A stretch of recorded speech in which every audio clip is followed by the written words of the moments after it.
about 3 months ago, I moved into an apartment with 2 other women, so I could attend college. There's a list of things that make the building we live in not that great, for example. Most apartment rooms face the corridor where people from the same floor as you will constantly walk left and right to get in or out of the building. So if you keep your windows open, anyone pacing outside can see into your room. But considering I spend most of my time at college and the girls I live with and most of the neighbors are really nice, the things on that list don't really bother me that much. A few nights ago, while getting ready to go to bed, I could hear music playing from somewhere, mostly pop songs from the 2000s, since we live in a student-friendly city full of frat houses in the lakes. I thought nothing of it. There were probably a bunch of parties going on, and the sound was coming from one of them. Or maybe it was just some drunk friends listening to it on the street. I got into bed and let a random video play on my phone so I could fall asleep, as I often do. But as I was starting to doze off, I started to hear drilling noises.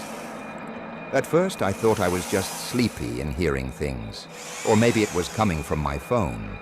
But I paused the video and listened closely. There was definitely someone using a drill somewhere nearby. I got up and walked around the apartment, feeling confused. It was around 11 p.m., so there was no way that someone could be working. Still, the sound was louder at my bedroom window, so I opened it to check, and quickly realized that it was coming from the neighboring apartment, the one that's closest to my window. At that moment, I realized that music was also coming from there. No one lives in that specific apartment, so my confusion only grew. But then I figured maybe someone had planned to rent it, talked it over with the landlord, and he ordered for something in it to be fixed.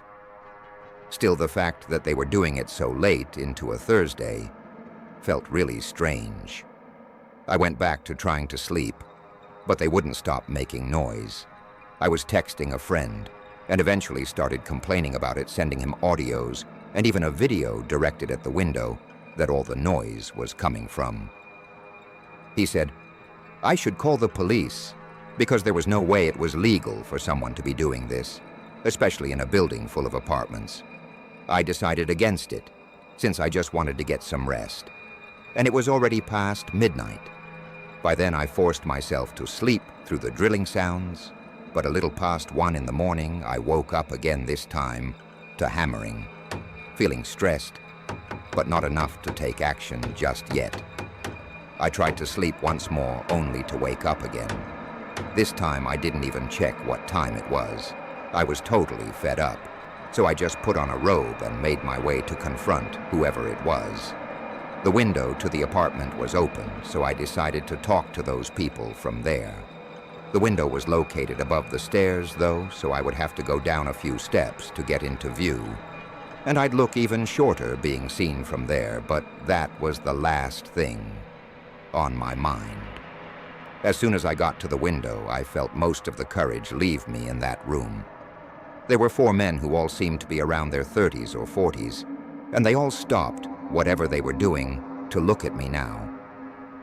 Only the song coming from the radio could be heard, and somehow it felt chilling to have all those other noises stopped so abruptly, because even though that's everything I wanted just seconds earlier, I definitely didn't want to be the one thing these 4 men were focused on. Another thing that bothered me, but I didn't think about until the next day, was those men's peculiar choice of music. It just felt creepy to realize that middle-aged men were listening to stuff that teenagers or even pre-teens would be listening to anyway. None of them looked shocked to see me. They just had puzzled. What's that? Looks remembering why I was there in the first place. I said, excuse me. It's pretty late, and most people here have work early in the morning, if it's not too much to ask. Can you guys do this some other time now? Mind you, I'm a pretty short and puny 19-year-old who didn't even think to put on something other than a robe. So when 2 of those 40s Something-year-old men came to the window and towered over me, looking up and down at my body, almost like predators. I froze up and felt the hairs in the back of my neck stand up. They were both sweaty and had their mouths agape, and one of them had a hammer that looked quite heavy in his hand. They started smiling in a sick, twisted way, and I felt a sudden urge to throw up, extremely unsettled. I started slowly making my way back to my apartment, not taking my eyes off the men, feeling like they might try to grab me. When I got to the last step of the stairs, and close enough to the window as soon as I was out of their view, I dashed to my front door, got inside and locked it. One of the girls who lives with me was out of town that night, and I presumed the other one was asleep since she hadn't seen my text on our group chat asking them if anyone had moved into that apartment. I got back into my room and didn't hear any tools again. In reality, even the radio seemed to have been turned off. I wasn't really sure how to feel about that, because now I wasn't angry, just disgusted and creeped out. I know I should have called the cops by then, but I was just too stressed to deal with that any longer. Checking the time, it was about 2:15. Now I got into bed again, tricking myself into thinking I wasn't scared, just craving some sleep. Eventually, I passed out. I woke up in the middle of the night. Again this time, it was around 3:30, and I could hear no sounds coming from the apartment. Everything was quiet, and that quickly started to bother me. It was too quiet. I had to have heard or felt something in order to wake up. The silence was making me uneasy, and I had a feeling that someone might have been on the other side of my closed window. I tried not to think about it, but I couldn't get a peaceful sleep. After that, the next morning, as I was going out, I went past the same window and noticed that it was closed. It was as if this previous night had never even happened. But I asked the girl who was home with me if she heard anything. She said she had woken up several times during the night, but couldn't get up and do something about it due to sleep paralysis. Either way, that confirmed I wasn't illusional. Those people really were there. But then how did they have the keys to the building in that apartment? Why did it seem like they didn't want to be seen during the day? What were they thinking of doing to me, or maybe any passerby? It's been a week now, and thankfully, I haven't seen those men again. Still, I have no idea who they were or what they were doing, and I'm honestly scared to even think about the possibility that they might come back or still be lurking around somewhere. My 2 kids, Sam and Robbie, are twins. They're 6 years old. A year ago, we were living at our old house, but something happened that led to us moving. It's a long, awful story. I lived in my old house for 4 years. My wife, Carol, and I got married while I was living there, and we had our kids there too. The neighborhood was slowly changing, and not for the better. But even still, we originally planned on staying in that house for the foreseeable future. Until this happened, we were a corner house, and the house behind us on the intersecting road was covered by a bunch of tall trees and bushes. So we hardly ever saw those neighbors, our neighbor on the right. However, his name was Steve. He had just moved there less than a year ago. At the time, I had only ever spoken with him a couple of times. Both times, I could hardly understand what he said because of his heavy accent, and he just overall didn't seem like the friendliest guy. 2 of his windows overlooked our backyard. There wasn't much privacy, but whatever rooms the 2 windows were that overlook the backyard, I had never seen the lights on in either of them, so I always assumed it was an unused guest room or something.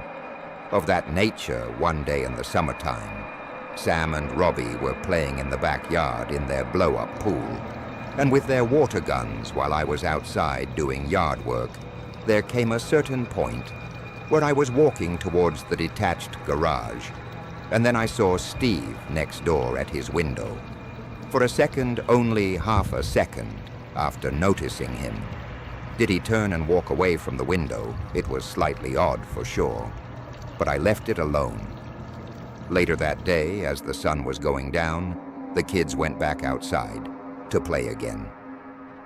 It was a very hot day, so they went back in their blow-up pool while Carol and I were in the kitchen as she was making dinner.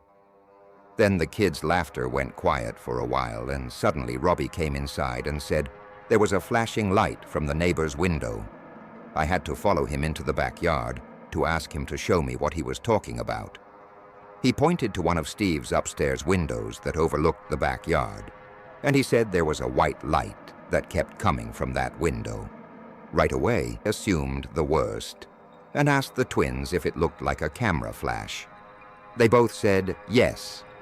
I told them it's time to dry off and come inside, so I helped them dry themselves, and then brought them in where I went to tell Carol about this. She right away assumed the worst, just like me. She said I should go next door, her and knock on Steve's door. So I did. But when I did, he never answered the door. His car was even in the driveway, so he had to be home. After a few attempts at knocking and ringing the bell, I gave up and went back to my house. I told Carol he wasn't opening up, which made what the kids said seem even more credible while we couldn't prove that the white light the kids were seeing was a camera flash. It sure did sound like it, and it was concerning to hear some time past, maybe even weeks before one night. When Carol and I were in the bedroom, we heard our side gate being quietly opened and closed outside. Carol wanted me to go check outside, so I stepped out into the backyard and looked around. I had on all the lights as I searched. I found nothing and nobody. But I noticed the lights in Steve's backyard were on. I went over to look over the fence into his yard, and I nearly jumped out of my skin when he came up to the fence from the other side and asked if I needed something. I asked him if he'd seen or heard anyone sneaking through our yard. He said no. I took this time to also ask him bluntly if he had by chance been watching my kids, as they thought someone was at his window, taking pictures of them playing in the pool. His reaction to this was a bit suspicious. He acted overly offended to my asking this, almost yelling at me for such an accusation again without proof I couldn't. Nor did I want to start issues with a neighbor. I apologized and went back inside. Carol was not happy about this, saying he's full of the next incident didn't happen until another few weeks later. This time it was in the middle of the night when we were asleep. I woke up to Carol shaking me in a panic. I looked around the room confused at first. But then, when I heard the kids screaming from their room, I exploded from the bed and ran downstairs to the kids' room. Robbie was awake and crying, and I found out a few seconds later that his crying and screaming had awoken. Sammy was crying and screaming in reaction to him. Robbie said there was someone outside the window a second ago, and there was a camera flash from the window. I got goosebumps, but I also felt my blood begin to boil. All I could say was, "What did he look like?" He said he didn't see. I brought the kids up to our room to sleep in the bed with us, with the lights off. I peeked out our bedroom window to look across at Steve's unlit house next door. I looked at each window of his house and I found him. He, just like me, was peeking out. One of the upstairs windows in that same room that overlooks the backyard. I stormed outside next door and rang his doorbell like 15 times. He never opened his door. I did call the police just to make a report on Steve that way. If any future reports were made about him from other people, maybe the police department would look into him. I never saw him again. Sometimes I'd sit out front, waiting to see him outside, but he'd clearly avoid coming outside. When I'd be out there because of this, we ended up moving within a month to a new house in a different but nearby town, which has proven to be a better place to raise the kids anyway. I live in a pretty basic suburban town on Long Island, New York. My girlfriend Sarah and I recently started renting a small house, perfect for 2 to 4, We have a decent-sized backyard, and our house is on a very quiet street. One side of our house has a water drainage basin, as the county calls it, which is just a bunch of trees surrounding a sump. On the other side is our neighbor Kyle, who lives with his wife. They're a bit older, in their 60s, and quiet. Then, directly across the street, is a little patch of woods that's in front of another water drainage basin. So for people who like privacy out fronts, our house is perfect. But then there's the backyard. Kyle's house is blocked off by some bushes that the landlord planted years ago. So besides the house directly behind us over the fence, there's no other houses that could see into the yard. However, that one house looking into our backyard was all that it's taken to genuinely make Sarah and I uncomfortable. As I'm writing this, it's currently the fall, so we've been doing fall cleanup the past few weeks in the front and backyard. I started noticing any time we were out there, there were these two people standing at the upstairs window of the house behind us. It was a middle-aged man and woman. When I'd look up to that window, they'd keep looking and watching me. It got really uncomfortable, to the point we pretend not to notice it, but we could only stomach doing this for so long. The leaves kept falling day by day, and the fall cleaning would need to continue. Sarah wouldn't want to be in the yard anymore, because she was getting so creeped out at those two people who would watch us out the window without fail. So one foggy day while raking, I looked up at the window, and once again the two were standing at the big rectangular window. I decided to wave at them, see if they'd wave back after a few seconds of smiling and waving. They didn't move, no reaction, but I could feel their stares, and I could see their eyeballs looking at me. I turned away from the window and tried to continue raking. But after sneaking a peek back at the window a couple minutes later and seeing them still there, I felt too awkward and weird being out there. I went inside. Sarah said we should go over and introduce ourselves. At first, I was hesitant of that, but I was persuaded to walk around the block with her to that house and ring the bell. We expected one of those people at the window to answer the door, but instead the door cracked open, just enough to see half of a person's head. It didn't look like either of those people who were always at the window. It was also super dark in the house, to the point that it looked incredibly ominous and uncanny. Staring at half of that person's face, this guy looked a lot younger, like in his 20s. Sarah and I tried to be friendly and introduce ourselves. The guy seemed very closed off, though, and not interested in speaking. He had a very "what you need" type of attitude about him. And when I asked if he lives with anyone else here, like his parents, he said no. I mentioned the man and woman who were always at the window upstairs, and the guy on the other side of the door said he doesn't know who I'm talking about. Sarah and I felt really unsettled, so we just left. But weirdly, as we walked down the walkway back to the sidewalk, I noticed the guy behind the door was still peering half of his face through the cracked, open door. I'm sure he watched us walk away until we were out of sight. That interaction was weirder and creepier than we were expecting. When we got back home, I went upstairs to our room. The upstairs of our house is only our master bedroom and the bathroom. It has two windows. One of the windows looks over to that house, over the fence, and I looked out the window to see those two people looking out the window again. And even at this distance, I felt like they were staring right at me. I shut the blinds and went down to tell Sarah we agreed it was time to plant some arbites to block their window from view. The only problem is it's already the fall, and it's too late to plant any kinds of trees.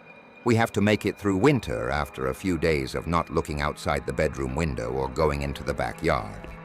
One night we heard a strange knocking sound from downstairs.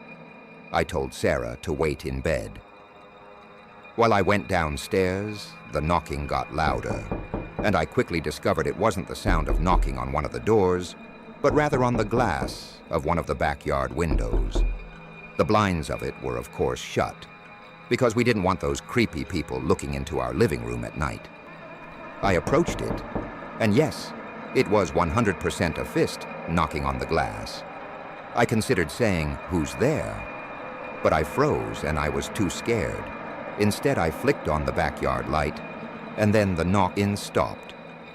I didn't even want to look out the window or door. I kept the light on, and then went back upstairs to my room, where I told Sarah about the creepy knocking.